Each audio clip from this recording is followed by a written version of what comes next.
Tonight, make yourself comfortable. Feel the gentle weight of your body supported, and allow each breath to guide you deeper into calm. Our voices soft and slow. Let's begin to unwind. Feel your eyelids growing heavy, each breath drifting. With each exhale, you release tension from your head, your neck, your shoulders. Let go of today's thoughts. Allow your mind to soften. You're safe here. Every sound, every breath, every heartbeat is tender and calm. Now, imagine a gentle staircase carved from ancient stone. Each step beneath your feet is smooth, cool, comforting. You descend, softly, deeper, 10. Stepping down, 9. Deeper still until you reach a quiet threshold. A heavy wooden door, whispering of candlelit spaces. Beyond, a medieval scriptorium. Warm hearth, soft parchment. Feel the warmth of the fire, the subtle scent of wax and vellum. Your breathing slows, your heartbeat settles. You're ready now for our story, and now. Our story tonight begins in that scriptorium. Soft candlelight gleams on an open page. Brother Thomas sits, quill poised, awaiting inspiration. The room is hushed except for gentle crackling of the hearth, rustling parchment, distant wind against the mullioned window. All is peaceful. As you settle deeper, relaxed, receptive, your mind is calm, ready to drift with the tale, and the first stroke appears in vibrant sapphire. The quill glides, each letter glowing with serene brilliance, each curve speaking of angel wings and heavenly light. With each word he writes, his thoughts drift toward the lives of those who will someday read this manuscript, their hands tracing each azure letter, eyes catching the shimmer, hearts filled with wonder. He believes that this blue carries a gentle magic, dreams of heaven made real on earth. This blue is not just color, it is memory, it is dream, it is hope. The parchment seems to breathe, cool edges warming under his touch. He rubs a fingertip along a golden initial and smiles softly, imagining angelic choirs singing in his mind. Our story today begins in the quiet heart of a medieval abbey scriptorium, where soft light dances across rough-hewn beams. Hear it softly sigh. Feel the breeze caress your skin, cool to the touch, comforting like a lullaby. The scriptorium's door stands slightly ajar, and through it filters a whisper of night birds, a soft owl hoot, distant bells marking the midnight hour. Your heartbeat is steady as the glow of that candle. All is still, all is calm. Connected to centuries of scribes who worked in silence, dedication, devotion. In medieval Europe, this material was more valuable than gold itself. Dreams of azure skies, of angelic melodies, of pages shimmering under lamplight. It was called ultramarine, beyond the sea, and used only for the most sacred parts of illuminated manuscripts. Picture the pigment, fine as dust, stirred with egg white and honey, shimmering like stardust in liquid form.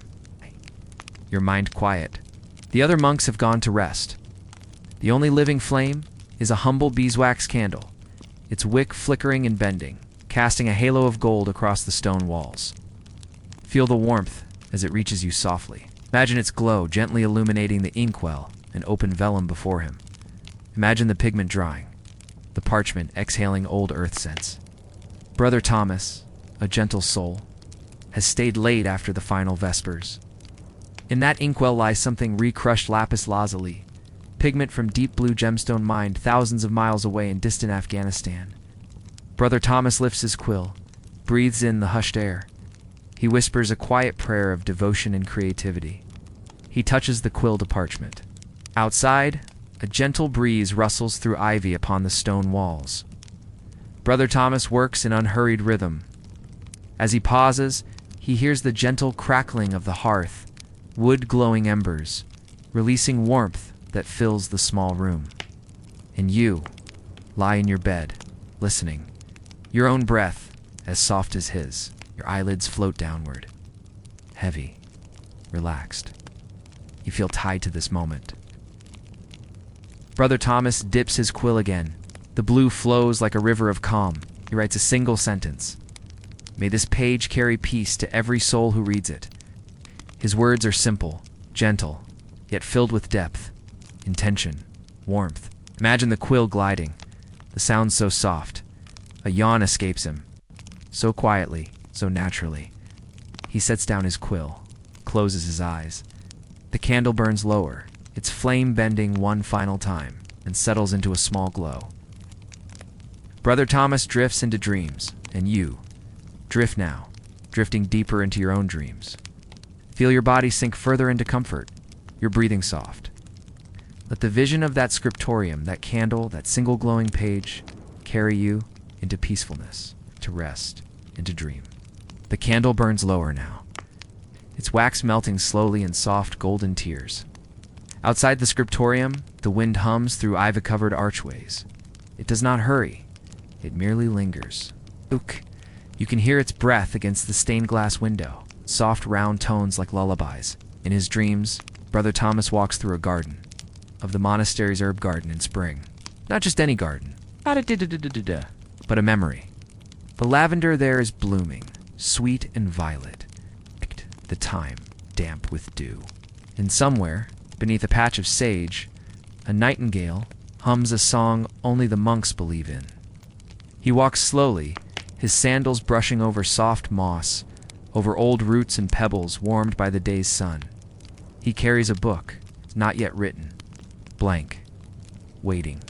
But when he opens it in the dream, every page is full, like thoughts not yet spoken, are not in Latin, nor in any language, full of glowing blue words that shift like water, like clouds. These words, they are made of feelings. But with his heart, each one holds a sigh, a smile, a stillness. He reads them not with his eyes, and you can read them too. Imagine. Turning a soft, ancient page. The parchment smooth like petals. It sighs in your hands, cool, warm, timeless. You read a word that makes your shoulders unclench, another that helps your chest rise more fully, and another that reminds you. Everything is okay. The wind moves again. The scent of lavender follows. In the dream, Brother Thomas sits beneath an apple tree whose bark is etched with tiny symbols, some worn by time, others fresh from fingers long gone. He begins to write again, this time with a quill not of feather, but of light. His ink is the same lapis, glowing softly, but now it shines from within. He writes slowly, peacefully, each word blooming onto the page like a flower at dawn. He writes about kindness, about the warmth of wool on cold nights, about the way two hands can clasp in understanding, about how silence can sometimes speak more clearly than words. You feel a heaviness in your limbs now, the kind that comes only with safety. Your jaw softens, breath floats through you. There is no hurry here, only hush. Back in the waking world, the abbey walls hold stories in their very stone. Did you know that some medieval monks believed each stroke of the quill could echo in the heavens? That each letter copied faithfully was not just work but prayer. Even the simplest sentence was a meditation, a gift to the universe. And so, even though Thomas sleeps now, the page before him still glows faintly. The ink is dry, but the message lingers, a soft blue whisper saying, "You are safe. You are seen. You are loved." The parchment rustles gently in the night breeze.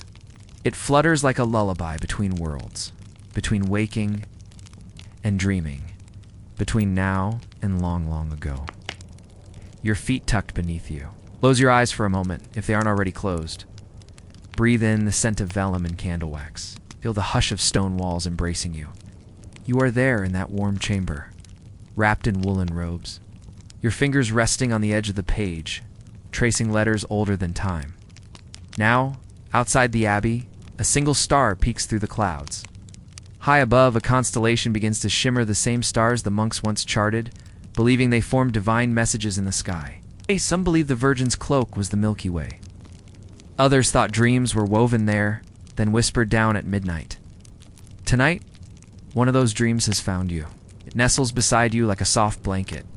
Not loud, not bright, just steady, just quiet, just yours. The night deepens. Brother Thomas stirs slightly in his sleep, then stills again. Even in his dreams, the ink glows faintly, and the pages turn gently, like falling leaves. The scriptorium fades into stillness. Only candlelight remains on your breath. And the story, still unfolding inside you. Sleep finds its way into every quiet space. into the curve of your palm, the line of your cheek, the corners of your thoughts. And now it returns to the scriptorium. The room has not changed. The stones are warm from the fire that still hums softly. The candle flickers lower and lower still. Its flame dances like a lullabuzz, low, golden, breathing with you. The stars outside shift slightly in their ancient orbits. No hurry, no sound beyond the soft hush of time. And Brother Thomas is dreaming still. He finds himself now in a different place. A great library, not of stone, but of sky. Books float here not on shelves, but on air. Some open themselves like petals. Others remain closed, their bindings stitched with threads of light. He walks slowly, the soles of his sandals silent. There is no rush here, no pressure. Each step is soft, purposeful. He passes scrolls written in forgotten languages. Maps of stars that don't exist anymore. Letters never sent, but still full of feeling. And among all these he sees it. A book bound in deep velvety blue, the color of the very pigment he once stirred in a quiet abbey long ago. It pulses softly, as if breathing, waiting. When he opens it, the pages are blank, but as his fingers move, words begin to appear. It's not written by him, but by the dreams of those who've come before. Each letter glows softly. One says, "You are not alone." It's another, "Your kindness mattered." And still another, "You are allowed to rest." He reads, and every word feels like a warm hand on the shoulder. A blanket drawn over weary limbs, gentle voice in the dark saying, "It's okay to let go." Outside, the wind has calmed. Even the leaves hush now. And in the abbey's garden, the lavender rests beneath moonlight, sighing in its sleep. You are breathing slowly now, softly, evenly. You feel the same warmth that Thomas feels. The warmth of being safe, of being held, of being remembered. The story whispers on. Did you know that some monks believed the letters they copied could heal the soul? That gold leaf on the page could reflect light into the spirit? That blue, true blue, might open the mind to beauty, even in sadness.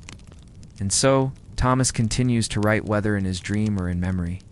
He writes not for kings or bishops, but for the tired, the lonely, the quiet ones who sit with soft hearts and open hands.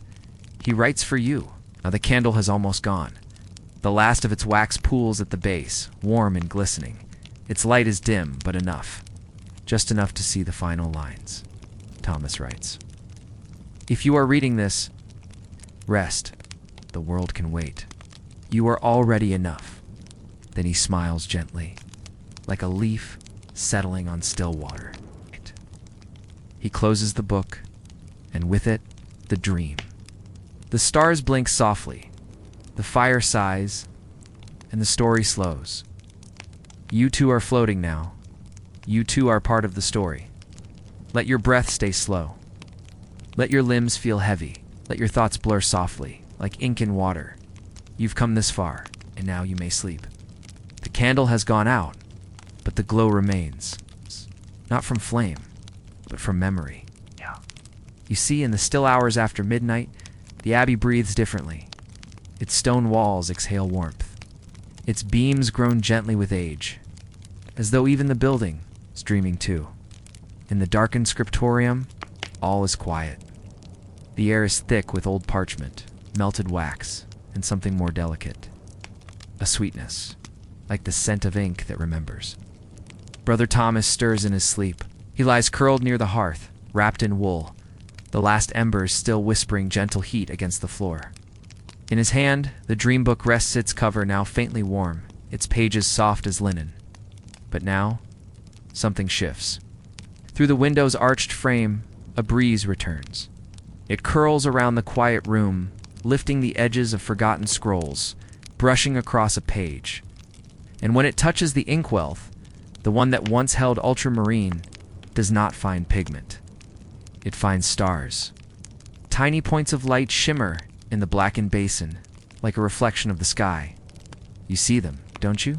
Not with your eyes, but that soft space just behind your thoughts. The part of you that listens without listening, feels without trying. You are floating now, not away, but gently within. Carried on the hush between words, held in the breath between moments. And now in this space, another memory rises, one from the Abbey's past, long before Thomas, before the candle, before even the ink. It's the year 1160. The Abbey is new. The stones are sharp, not yet softened by moss. The windows are narrow, built for defense. And yet, within, a young apprentice sits, just as Thomas would centuries later. Her name is Eleanor. Yes, she.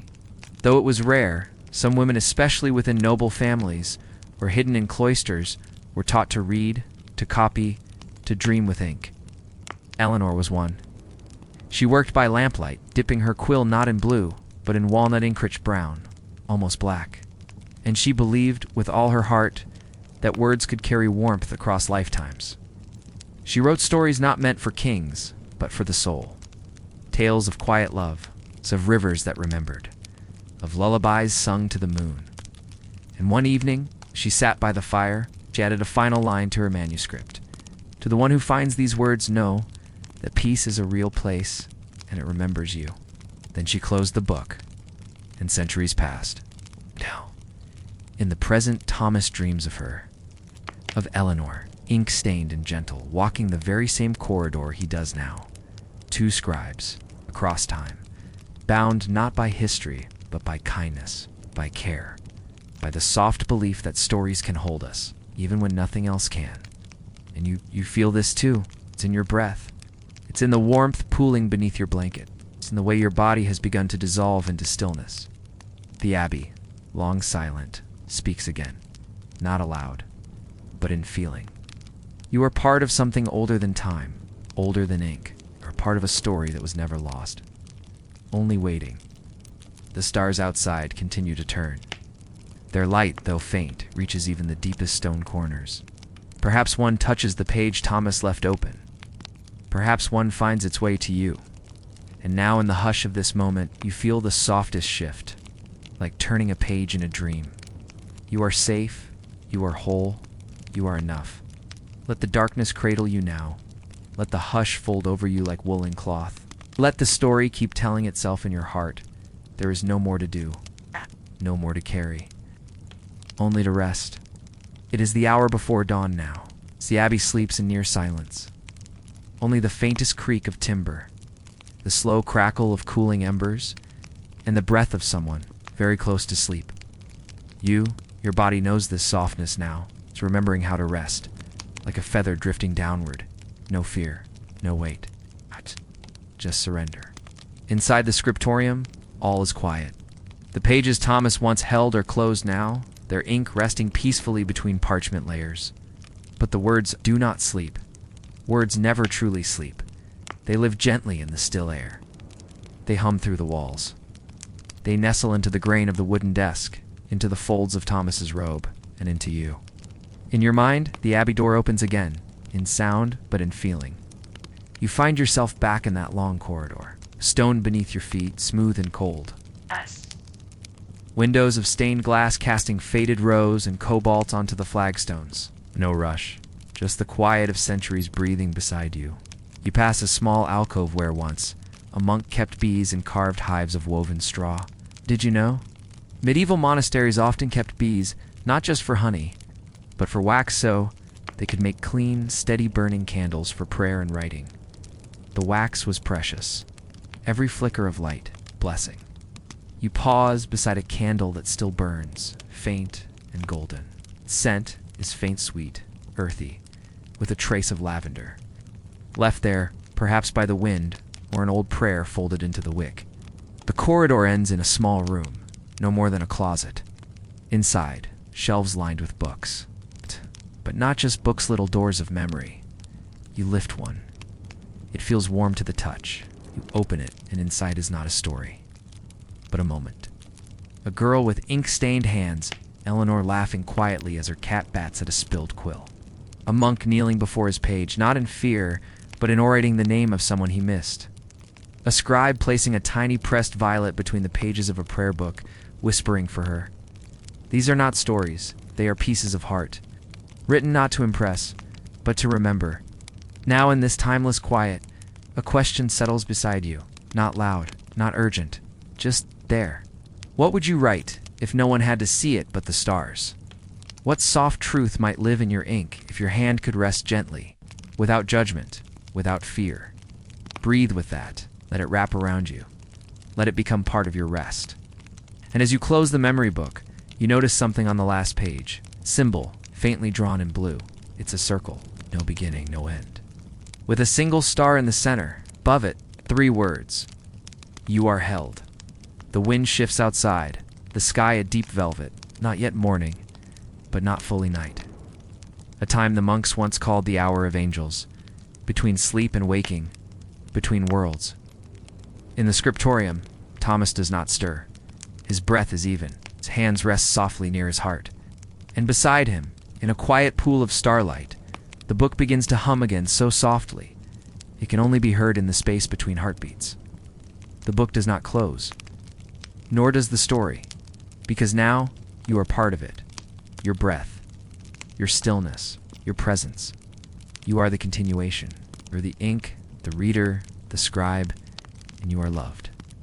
Let that thought rest on your chest like warm cloth. Let it sink into your spine.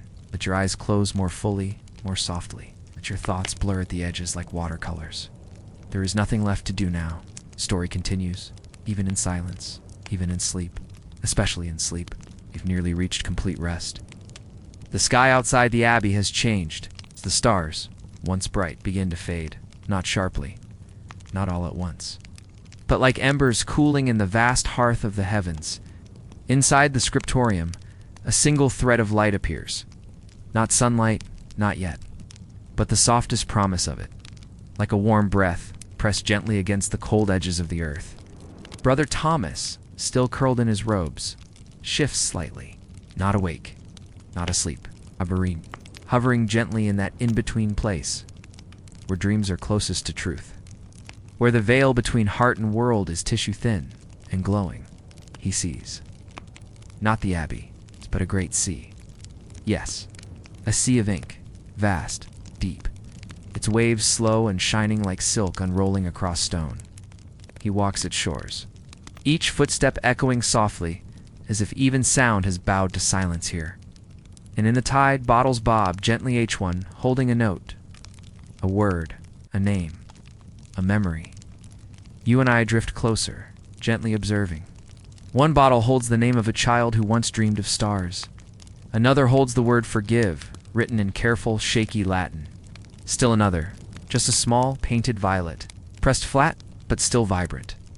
Did you know that medieval scribes often hid small drawings, jokes, and symbols between the lines of their manuscripts? A rabbit riding a snail, a monk chasing a butterfly, even quiet portraits of loved ones, drawn in ink no larger than a seed. They weren't mistakes, they were offerings, little truths, fragments of soul. In Thomas's dream, these offerings rise from the tide, lifted gently by the ink. They swirl above him, now pages, petals, stars made of blue light, while whispering not in words but in feeling. You are not forgotten. You are part of this. Your quiet matters. And now, in the distance, a bell begins to ring. Not loud. Not sudden. Just one long, low tone, deep as the earth, soft as dusk. The kind of bell that doesn't wake you. It simply calls something back to stillness. Thomas turns. The abbey is there, on the horizon of his dream. Its walls are bathed in twilight. Its windows flicker with candlelight, even though dawn is near. You walk beside him now, and as you reach the gates, the doors open, not with creak or groan, but with warmth, as if the wood itself remembers you. Inside the scriptorium, the fire is rekindled, not with flame, but with quiet presence. Your presence. Thomas sits once more at the desk. He lifts a quill knot dipped in pigment this time, but in stillness, in sleep, in peace. And across a fresh page, he writes, "This story never ends, not because it must go on, but because it already lives in you." Then he rests his hand. His eyes close, not from exhaustion, but from fullness, from knowing that everything he's written has found a home. Outside, the sun rises at last, but the light is not loud, not sharp. It seeps like honey, slow and golden, pouring across stone, warming old pages, sinking softly into the spaces between words. The monks begin to stir, not with speech, only with breath, with movement, with reverence. The day begins. But your day does not need to. Not yet. Let this warmth hold you. Let your thoughts fade fully now. Let every word you've heard become a soft thread, weaving gently into dreams. You're safe. You're whole. You're allowed to rest. The day has begun, but not for you. Not just yet. Here in the hush after dreaming, your body knows this hour belongs to stillness. The abbey stirs gently, stone archways echo soft footsteps, cloaks brushing along corridors, distant prayers like murmured wind through trees. But in the scriptorium, time remains quiet. Nothing has been disturbed. Brother Thomas sleeps on. His breath, slow and even, curls in the golden light like wisps of incense. The ink he used is dried, but not fully. It still shimmers faintly in the margins, like dew on morning grass. You sit beside him now, not with urgency, only with presence. Before you, the dream book lies open. As the last page reads, "This story never ends." And beneath it, space. Wide, blank, inviting, but you don't need to write. Not with your hand. Instead, you let yourself remember. The remembering becomes part of the page. You remember the moment you first saw the ink glowing blue? The feel of the fire-warm stone beneath your feet? The hush of candlelight over vellum? And suddenly, you are no longer in the abbey. Not entirely. You are inside the book. Yes, it's not a place you go with feet. You arrive there by breath, by stillness, by trust. And inside, there's a new room. Circular. Stone walls lined with shelves carved into spirals, spiral holding scrolls, folded letters, pressed petals, even tiny carved symbols. You walk slowly through this room. There is no need to rush. Time here has softened, melted into the walls like beeswax. Each item you pass hums gently with memory, not loud, not sharp, just enough for your heart to lean closer. Here's a scroll written in gold leaf. Its letters flicker and vanish unless read aloud in a whisper. Here is a letter from a nun to her sister, written in the margins of a psalter full of jokes and herbal recipes. And here, a small wooden carving, a quill and an eye. A scribe's secret symbol, passed from one dreamer to another. Did you know? Some medieval scribes left coded messages in their work. It's an unusual symbol, a misplaced letter, soft rebellion, a signature hidden from those in power. They knew that words like dreams could hold more than one meaning. You reach the center of the spiral now. There is a table. Upon it, a cup of ink, not black, not blue, but deep violet, the color of dusk. There is no quill, because there is no need. You understand now? You're not meant to write with pen and ink, but with rest, with breath, with being. The story continues in your quiet, in your peace, in the way your eyes soften and close, in the hush of your presence in the world. Spiral Library fades gently, not like forgetting, but like falling into the softest part of sleep. You are back in your bed, but also, you are still in the story. The scriptorium breathes with you. The dream book lies open. The ink still shimmers. And just as you let go of your final waking thought, single word writes itself across the blank page. Welcome, you have arrived. Not at an ending, but at a resting place. Stay here as long as you need. You are safe. You are loved. You are home. You are not fully asleep, and yet you are not awake, floating in that soft middle place, where the edges of time feel blurred and memory begins to glow. The scriptorium, once so still, begins to shimmer with dreamlight. Not harsh, not sudden, just a quiet glow like sunlight filtering through cloth. Brother Thomas is gone now. Not in absence, but in peace. He has walked deeper into the story, left the book open for you. You stand where he once stood. The desk before you feels familiar, as if your hands have touched it before. The old wood, worn smooth by centuries of rest and writing. And you can still hear the faintest echo of quill scratches, not from today, but from 100 yesterdays. The book lies open, and in its margins, tiny shapes have bloomed. vines. Little curling illustrations of ivy, oak, and lavender. Delicate animals tucked into the foliage of fox, a hare, a small goldfinch, and tucked beside one word. The tiniest sketch of a sleeping person. Did you know? Medieval scribes would sometimes include a miniature version of themselves in the margins. A little self-portrait, hidden in the leaves or seated beneath a letter. It was a quiet way of saying, I was here. I made this. I am part of this page. Now, as you look down, you realize this book is writing itself. Each thought you release becomes a line. Each moment you rest becomes ink. Not words you have to think of, not things you have to do. Only your stillness is needed, your breathing, your being. Let that idea sink softly into you, like a warm quilt. Like snow falling outside an old stone window. There's no pressure here, no rush to complete, no fear of being enough. You're already part of the ink. And now, a new page turns. The parchment glows faintly, not from light, but from memory. You see a figure drawn gently there. A woman, cloaked in green wool, sitting beside a mountain stream. Her name is Alira. She is a healer of herbs, of words, of silence.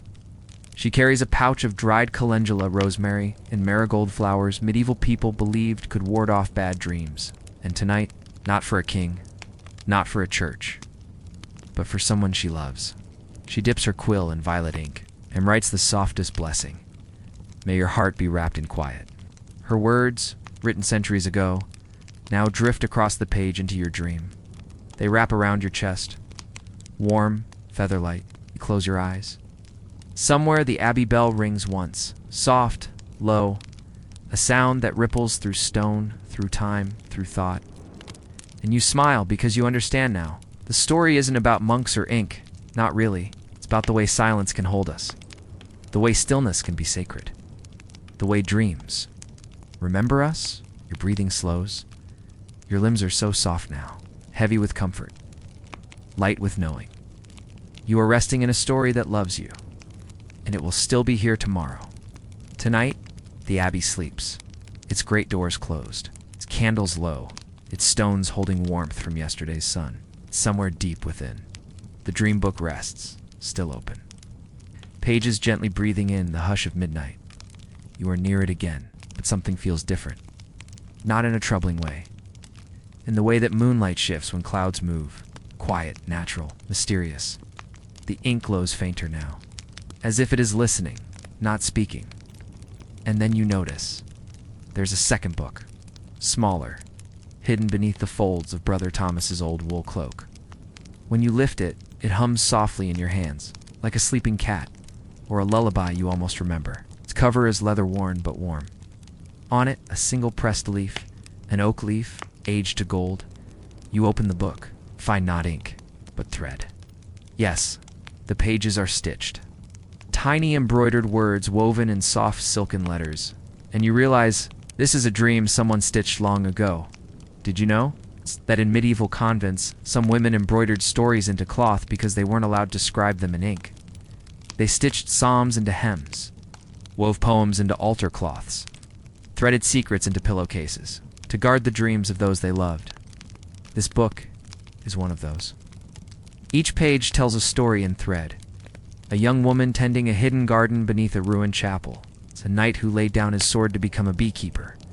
A queen who walked barefoot into the forest each dusk, leaving behind wildflowers instead of footsteps. You turn the pages slowly. They make no sound, but each one fills the air with calm.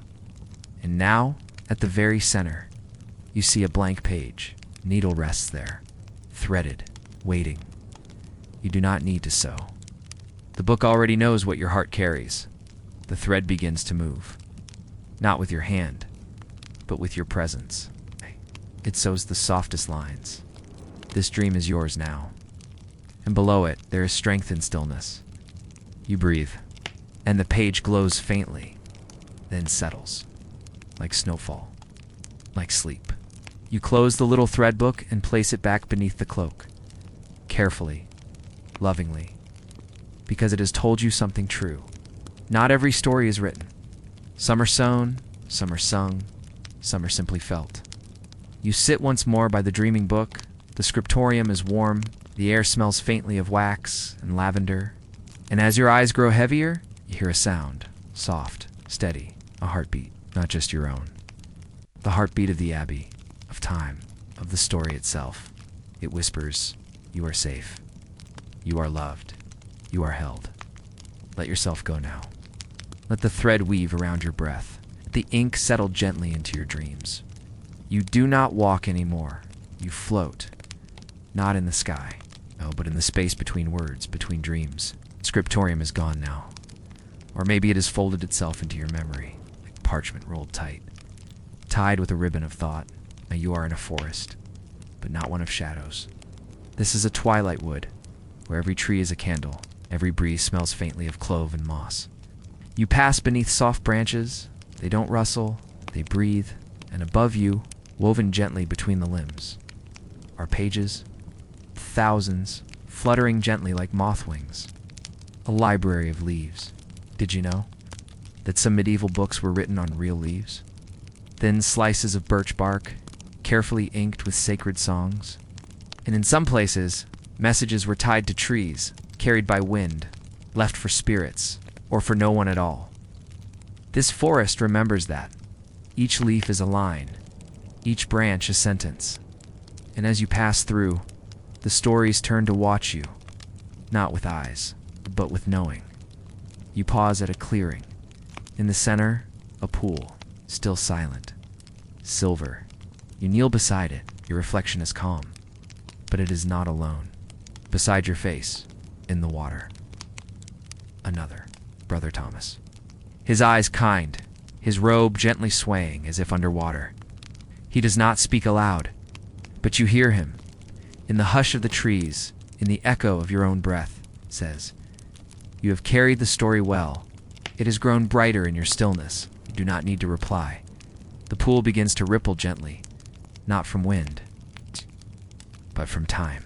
And rising from its center is the dream book, dry, whole, waiting. You reach forward. Your fingers do not touch parchment, they touch light. Because now the book is not just ink and vellum, it is you. It holds all the quiet hours you gave it, all the dreams it caught, all the peace it helped you find. And you realize this was never a story about scribes, not even about ink. It was always about rest, the sacredness of pausing, the holiness of stillness, the deep, true magic of letting go. You close your eyes now, as the book closes with you. Not an ending, not a farewell, just a gentle fold into night. You are not alone. The forest watches over you. The pool sings without sound. The book, cradled in your breath, continues to write. A single word again and again. Peace. Peace. Peace. You are not waking, not yet, but something is settling. Like a feather drifting down. Like the last candle flickering out on a stone sill. The dream book rests beneath your hands. Warm now, soft. Its glow has faded. It's not from dimming, but from completion. You no longer need to see the ink, because the story has moved inside you. Somewhere in the distance, a bell tolls. Once, then silence. It is not a call to rise. It is a lull. A reminder that time, too, sleeps sometimes. You sit in a quiet garden now. Stone walls curve gently around you. A fig tree leans overhead. Its leaves whisper with wind. And beside you, folded neatly, the cloak of Brother Thomas. You unfold it. Within the folds, a final gift. A feather, not from a bird, from a dream. It is soft, silver blue, weightless, not a tool, but a blessing. You close your eyes and listen. There are no words now, only echoes from the abbey, from the forest, from the pool, and the thread book, and the scriptorium. They are all part of you, and you are part of them. You rest deeper now, sinking not downward but inward, and somewhere the book closes. But in its place another opens. This one has no cover, no parchment, no ink, only breath, only peace. You have become the dream now. You are the stillness. It's the quiet miracle of rest. Did you know? Met some monks believed the soul was shaped like a flame. I ain't that in true rest. It flickered closest to the divine. Tonight, your flame is steady, safe, held, and as your final thought floats softly away, a single whisper remains. Sleep well, gentle dreamer. You are home.